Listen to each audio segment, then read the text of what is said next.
Hey welcome back. I am Dharmendra from DSL vocabulary doctor Mukherjee Delhi. मेरे प्यारे दोस्त, वोकैबुलरी हर दिन आपको बेहतर तरीके से पढ़ना है और हर दिन मैं आपके लिए प्रयासरत हूं, हमेशा वोकैब आपको दे रहा हूं। वोकैबुलरी के लिए जैसे भी हो सकता है सफिक्स, प्रीफिक्स, रूट वर्ड्स के लेकर के हमें इडियम्स, फ्रेज लेकर के एसएससी, यूपीएससी, एयरफोर्स हर एग्जाम का वोकैब में दे रहा हूं। यहां तक कि डेली यूजेस वोकैबुलरी में आपको देने का प्रयास कर रहा हूं। आपको बस सीखना है, कान में लीड लगाना है, सुनते रहना है। आपको स्पेशल टाइम नहीं निकालना। लंच करो, ब्रेकफास्ट करो, डिनर करो, हर टाइम में लगा करके बस सुनते रहो, आराम से वोकैब आपका तैयार हो जाएगा। जितना बेहतर। ये चैनल बनाने का पर्पस क्या है मेरा? एकमात्र पर्पस है कि आपके पास वोकैब चला जाए और आप इसको धीरे धीरे सुनते सुनते सुनते सुनते आपको अपने आप याद होगा। रटना नहीं है, बस जैसे मैं करवा रहा हूं मेरे साथ आप देखिए, मेरे साथ दोहराइए। अब यहां पे हमने वर्ड लिखा आपके लिए बेटा। क्या लिखा? यहां पे देखो गौर से, सफिक्स लिखा। अब यहां पे कोई भी वर्ड्स जब होता है तो उसमें प्रीफिक्स और सफिक्स दो वर्ड्स होते हैं। समझिएगा, पहले मैं आपको पहले समझाऊं कि मैं सिखाना क्या चाहता हूं। जैसे आपके सामने वर्ड है और वर्ड को आप क्या बोलते हो? एक वर्ड को बोलते हो प्रीफिक्स और एक वर्ड को बोलते हो सफिक्स।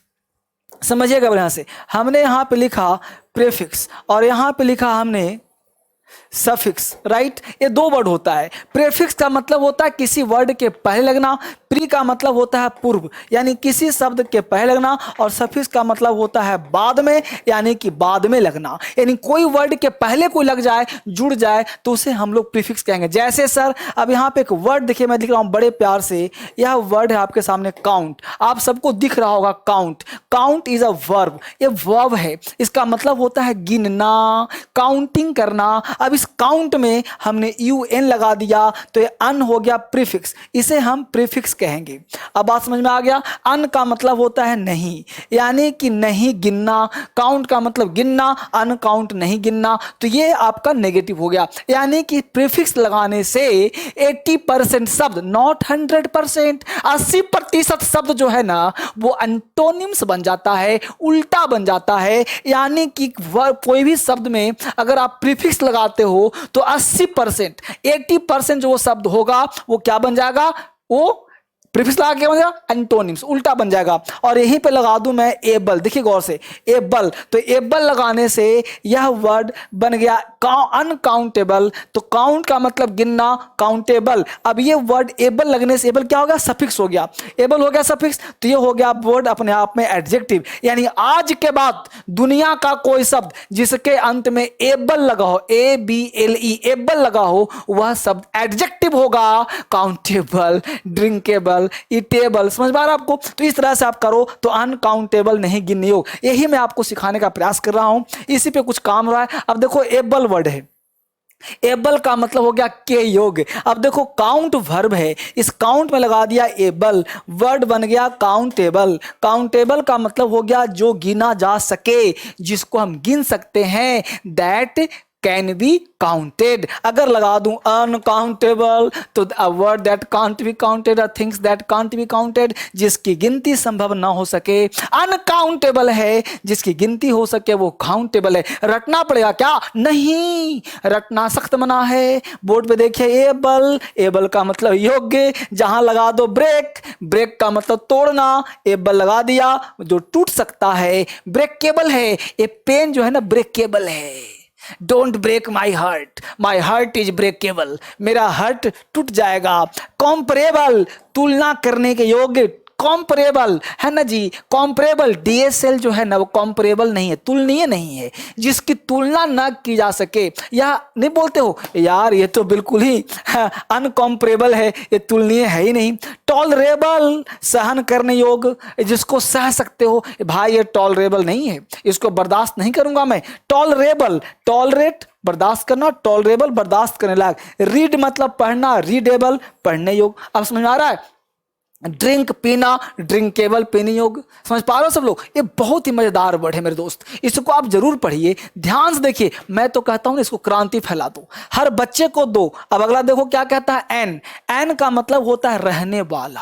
अब आपको सिखा रहा हूं, ये एन आर्टिकल तो अलग कॉन्सेप्ट है। अब देखो इंडिया, अब एक बहुत अच्छा कॉन्सेप्ट दे रहा हूं यहाँ पे, आपको इस कॉन्सेप्ट को समझना है। देखिए गौर से, जैसे कोई वर्ड आपने बोला इंडिया, देखिए गौर से, इंडिया, अब इंडिया में जोड़ दिया आपने एन, तो क्या हो गया भाई, इंडियन। इंडियन का मतलब भारत का रहने वाला, इंडियन है हम लोग, इंडियन। अब एक नया चीज सिखाऊं आपको, सीख जाओगे, देखो गौर से, इंडियन हो गया। अब इसमें तुम प्लस एस लगा दो तो पता क्या बन जाएगा, देखो क्या बन गया, INDIANS, इंडियंस। वो सब नया बात क्या हो गया, तो इंडियंस प्लूरल हो गया, नया बात यही है, समझ पा रहे हो ना। और इंडियन हो गया एडजेक्टिव, तो इंडियन एडजेक्टिव, किसी वर्ड में एन लगाते हैं तो वो एडजेक्टिव बन जाता है। इंडिया का इंडियन जो है ना नाउन नहीं हुआ, इंडियन के साथ मैन जोड़ना पड़ेगा, इंडियन आर्मी होगा, अकेला इंडियन नहीं होगा, बात समझ पा रहे हो ना। तो इंडियन मैन, अगर कोई व्यक्ति कहे कि आई एम एन इंडियन तो गलत बोल रहा है, I am an Indian man, क्योंकि इंडियन एक एडजेक्टिव है, इसके बाद नाउन लगाना ही पड़ेगा। तो इंडिया में अगर एस लगा दिया तो फिर से नाउन बन गया और ये बन गया प्लूरल नाउन, यानी we are Indians, we are Indians. तो इंडियंस एक नया वर्ड बन गया। अमेरिका से बन गया अमेरिकन, अमेरिकन में एस लगा दो तो अमेरिकन्स हो जाएगा। Italian, Italians. Russian, Russians. Australian, Australians. अब बात समझ में आई। तो इस तरह से एस लगा करके इसको आप प्लूरल भी बना सकते हो। बात समझ में आया, तो नई बात है, नया कॉन्सेप्ट है, इसको तरीके सीखोगे आपके लिए इंग्लिश आसान हो जाएगा। आगे बढ़ते हैं। साइड, साइड जहां भी ले जाओ, हत्या, भाई हत्या के बाद तो हत्या होता कहां है, साइड में ले जाके, किसी को साइड में ले गए हत्या कर दिया, तो साइड जहां भी लगा दो हत्या। हत्या साइड में क्यों होता है, क्योंकि हत्या हमेशा साइड में ले जाकर के होता है, बस याद करवा रहा हूं। तो साइड हत्या जहां भी लगा दो। होमिसाइड नर हत्या, यानी किसी मानव की हत्या, होमिसाइड। सुसाइड खुद की हत्या, अब खुद ही सुसाइड कर लिया, पंखे से लटक लिया, सुसाइड खुद की हत्या। इन्फेंटिसाइड शिशु की हत्या कर दिया, इन्फेंटिसाइड। पेस्टिसाइड कीटनाशक, बहुत सारे साइड होते हैं, मैं आपको बस एक तरीका दे रहा हूं। इतने तरह के साइड होते हैं ना कि आप बस बोलते रहो, होमिसाइड, जर्मिसाइड, फैक्ट्रीसाइड, फैक्ट्रीसाइड, जितने तरह के साइड होते हैं लगाते रहो, सब साइड आ जाएंगे इसमें। आगे देखो, एक, एक का मतलब पता है क्या होता है, दर्द। एक जहां भी लगा दो, एक का मतलब दर्द, इसको एच मत पढ़ना, इसको पढ़ना एक। क्या पढ़ना, एक। एक का मतलब दर्द, जैसे बैक, बैक का मतलब पीठ, और एक जोड़ दिया। आपके एक बच्चे से पूछा हमने कि बताओ बेटा हेडेक का स्पेलिंग क्या होगा, तो हेडच पढ़ रहा था, क्या पढ़ रहा था, हेडच। तो हेडच नहीं, कभी कभी मैं आपको आपके लिए प्रोनाउंसिएशन का भी क्लास लूंगा कि बेटा प्रोनाउंसिएशन क्या होता है। बहुत बच्चे पढ़ लेते हैं प्रोनाउंसिएशन, जो गलत पढ़ लेते हैं। प्रोनाउंसिएशन कोई वर्ड नहीं है, प्रोनंसिएशन, प्रोनाउंसिएशन, उसका भी क्लास लूंगा जस्ट अभी बहुत जल्द, है ना। तो हेडच नहीं पढ़ना है, हेड एक। अब देखो, अगर आपने एक वर्ड याद किया कि ACHE, एक का मतलब दर्द होता है, तो जहां भी एक लगा दो, अब मान लो हेड में, सर में दर्द है, तो HEAD हेड हो गया, और हेड में एक जोड़ दिया तो हेडेक हो गया। हेडेक का मतलब सर दर्द। टूथ का मतलब दांत, टूथ में एक जोड़ दिया तो टूथ एक, दांत का दर्द हो गया। अब मजा आ रहा है ना। तो टूथ एक, हेड एक, बैक एक, है ना। बैक एक हो रहा है यार, पीठ में दर्द हो रहा है, उसको ना टूथ एक हो रहा है, तो टूथ एक दांत में दर्द हो रहा है ना। तो इस तरह से आप हेड एक, बैक एक, इस तरह से बहुत बढ़िया से आप पढ़ सकते हैं इसको। आगे देखिए, फ्री। फ्री का मतलब होता है रही, ये बहुत अच्छा वर्ड है। फ्री, किसी केयर फ्री हो गया, चिंता रहित हो गया, तो केयर फ्री, केयर मतलब चिंता, फ्री भाई केयर से मुक्ति मिल गई, चिंता से मुक्ति मिल गई, तो केयर फ्री। पॉल्यूशन फ्री है, धूल रहित है, पॉल्यूशन फ्री इंडिया है, धूल रहित नहीं है, धूल तो है इंडिया में, है ना। जर्म फ्री, तो जर्म फ्री कीटाणु रहित हो गया, मतलब कीटाणु है ही नहीं, जर्म फ्री हो रहा है। तो किसी भी चीज में रहित बोलना हो तो आप इस तरह से प्रयोग कर सकते हो। अब आई होप आपको समझ में आ रहा होगा बेहतर, आप बेहतर काम कर रहे होंगे। फिर से मिलते हैं आपके साथ एक नए वीडियो में। इस वोकैब को याद करिए, और मेरा एक सलाह मानिए, इंग्लिश स्ट्रांग करना है तो you have to learn vocabulary day to day.